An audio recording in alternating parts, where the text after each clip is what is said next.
El bruxismo es el acto compulsivo de apretar o rechinar los dientes sin ningún interés funcional.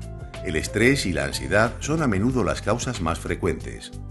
Se calcula que el 80% de la población ha tenido algún episodio bruxista a lo largo de su vida, incluyendo adultos, adolescentes y niños. Y es una conducta muy nociva para los dientes, el periodonto y los músculos de la boca. Existen dos tipos de movimientos bruxistas: el apretamiento y el rechinamiento, siendo este último el más dañino.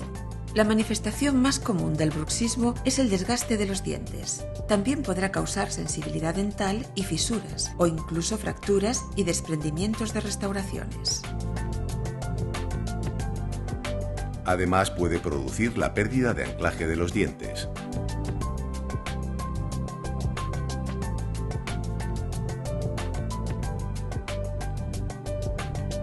El bruxismo produce un exceso de ejercicio que va a repercutir en los músculos masticatorios y en las articulaciones de la mandíbula, provocando dolor y chasquidos. Incluso puede aparecer dolor de oído, dolores de cabeza y otros problemas graves.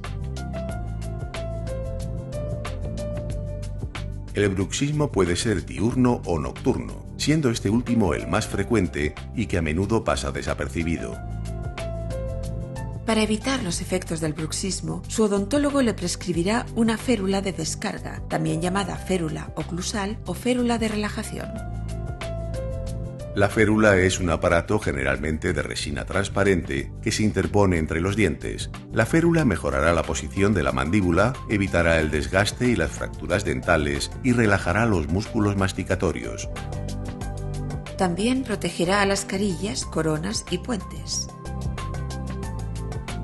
Sin duda, la férula es el tratamiento dental más conveniente ante el bruxismo, ya que ofrece excelentes resultados a medio y largo plazo.